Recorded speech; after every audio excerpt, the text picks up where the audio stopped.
Before Shadow of the Erd Tree, there really was only one viable powerful option for a poison build, the Venomous Fang. However, with the introduction of the DLC, we received the Poison Flower Blooms twice. In this video, I'm going to show you a build that pairs it with the Antspur Rapier, and it's going to give you the ultimate Poison Scarlet Rot build. Hello everybody, it's Ocelot. As stated at the beginning of the video, there's going to be some DLC boss spoilers.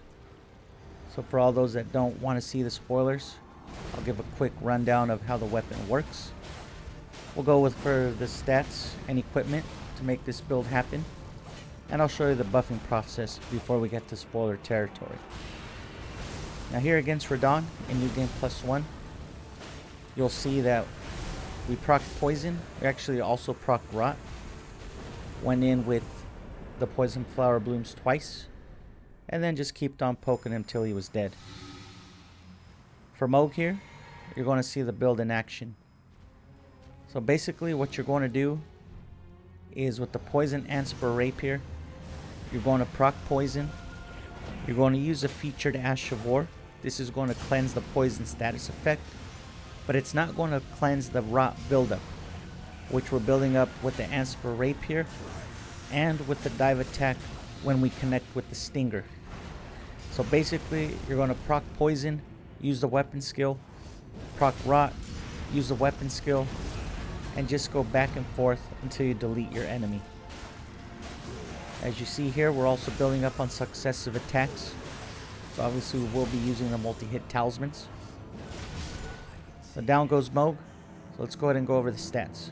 For level 150 build, we have 50 Vigor, 14 Mind, 22 Endurance, 23 Strength, 43 Dexterity. We're getting +5 from Millicent's Prosthesis, Base Intelligence, 25 Faith, 45 Arcane. For buffs, we're using Golden Vow and Flame Grant Me Strength. However, if you can, I recommend you craft a Blood Bow Aromatic, which will give you a longer lasting buff and more physical damage, which we're doing with this weapon. I recommend that you use a Prophet as a starting class. However, the Hero is also a good option. For equipment, we have an Antspur Rapier at +25 in Poison Affinity with the Poison Flower Blooms twice. We're going to pair this with the Dragon Communion Seal at +10. You're getting 306 incant scaling, so if you want to use Dragon Communion incantations or others, you can go ahead and do so. We have a Deadly Poison Perfume Bottle and a Poisoned Hand. This is going to be for the pre-buffing routine to proc the Mushroom Crown and the Kindred of Rot's Exaltation and the Poisoned Hand. We have the Rakshas's Gauntlets and Greaves, Divine Bird Warrior Greaves, Shattered Stone Talisman, Millicent's Prosthesis, Kindred of Rot's Exaltation, and the Shard of Alexander. I recommend you craft Neutralizing Boluses to cleanse a poison if you use it in your pre-buff routine. And in the Physic, we'll be using the Blood-Sucking Crack tier and the Thorny Crack tier. However, if you don't like the Life Drain effect from the Blood-Sucking Crack tier, I recommend the Dexterity tier or the Opaline Hard tier. Now let's go ahead and go over the pre-buff routine. So first, you're going to drink your Physic. This is going to be your longest lasting buff. Next, you're going to put on Golden Vow.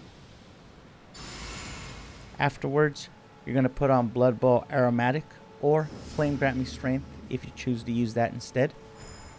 Then you're going to switch to the Poison Hand and the Deadly Perfume Bottle. Proc Poison on yourself. Refill your FP, cleanse your poison, and refill your HP. Then go ahead and send it. So here we are against a Divine Beast Dancing Dragon. And yes, this boss does move a lot. I personally don't like this one at all. But you'll see we'll be able to get successive attacks, which is going to proc Millicent's Prosthesis and the Thorny tier. We're also going to proc Poison relatively quick. So the next objective is to go ahead and detonate that poison. This is also going to inflict Scarlet Rot buildup, which we are also building up with the Antspur Rapier. You'll see here in the transition change, with a few more hits, he is going to be inflicted with Scarlet Rot. And keep in mind that we're continuously proccing the Mushroom Crown and the Kindred of Rot's Exaltation, as those buffs only last 20 seconds. For the next boss, we have Radahn. So let's go ahead and talk about the talismans that we're using and how they synergize with this build. So first of all, you're going to definitely want the Shard of Alexander. This is going to give you a plus 15% damage boost to your weapon skill. Next, you're going to want the Kindred of Rot's Exaltation. This is going to give you plus 20% to all damage when poison or rot is procced in the vicinity. This is going to synergize very well with the Mushroom Crown, which is also going to give you a damage buff, which is going to be 10% for the same amount of time for 20 seconds when poison or rot is procced in the vicinity. Now unfortunately I forget to switch back to the poison hand, but this is also going to give you a damage buff. This is going to give you 7% and is also going to last for 20 seconds. So this cycle of proccing rot and poison back and forth and cleansing it with the weapon skill is just going to continuously proc all these additional damage boosts. For the third talisman, we have Millicent's Prosthesis. This is going to give us plus 5 dexterity, and in Poison Affinity we're getting a C scaling in dexterity. We're also getting a C scaling in strength, but for RL 150 we're going to get a little bit more damage by going into slightly more dexterity than strength. But the other buff that we're getting from Millicent's Prosthesis is a successive damage buff. At max tier, we're going to be getting an extra 11% damage. For the last talisman slot, we have the Shattered Stone Talisman.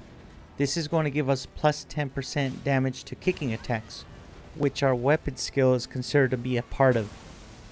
This is going to complement the Divine Bird Warrior Greaves, which is going to give us an additional 4% to our kicking attacks.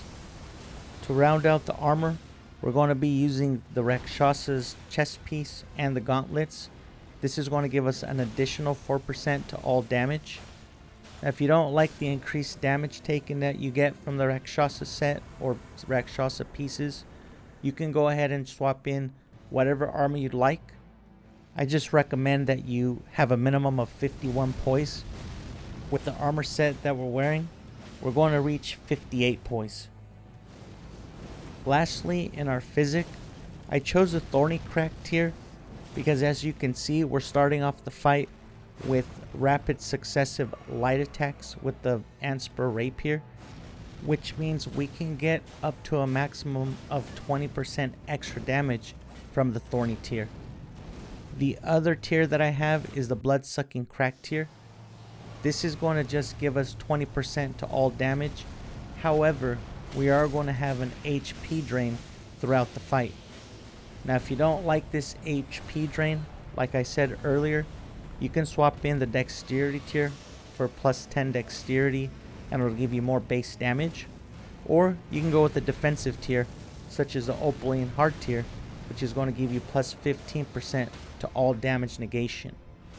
Now you might be asking yourself, what about enemies that are immune to rot and poison? Luckily, since this is a versatile build, as are most of my builds, you're going to have plenty of options. With 306 incant scaling, you can go with incantations, or you can do what I did on this next fight. I changed the Ash of War to Impaling Thrust in Blood Affinity, swapped out the Mushroom Crown for the White Mask, swapped out the Kindred of Rot for the Lord of Blood's Exaltation, and I swapped out the Shattered Stone Talisman for the Spear Talisman. The nice thing about this build is that you're going to be getting the same scalings whether you go with Poison Affinity or Blood Affinity, which means yes, no wasted stats, and you'll still be doing a great amount of damage. The Spear Talisman is definitely something you might want to think about rotating in, whether it be for Millicent's Prosthesis or for the Shattered Stone Talisman. Seeing as how the Antspur Rapier does mostly thrusting attacks, which equals pierce damage, which equals just another 15% damage on top of the 30% counterattack damage you're getting. This is just going to pair really well with this build, just like everything else does. And just in case you were wondering, yes, the Poison Flower Blooms Twice deals pierce damage. that's going to be it for the commentary.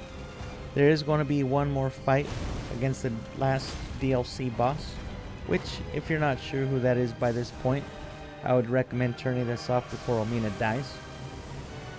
Appreciate you watching. Please like and subscribe and leave a comment down below. In the description, you're going to find a link to join the Discord.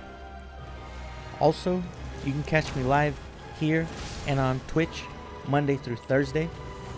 I'll mainly be doing different challenge runs in this game, but also I've been playing some bingo against my good friend Jazza97. If you haven't checked out his channel, I recommend you do so. His link is going to be in the description below also. So let me know down in the comments what you think of the build. Also, what weapons or what weapon skills from the DLC have you liked so far? Well, have a good day, evening, or night, whatever time zone you're in. Hope to catch you live, but if not, I'll catch you on the next one. Bye.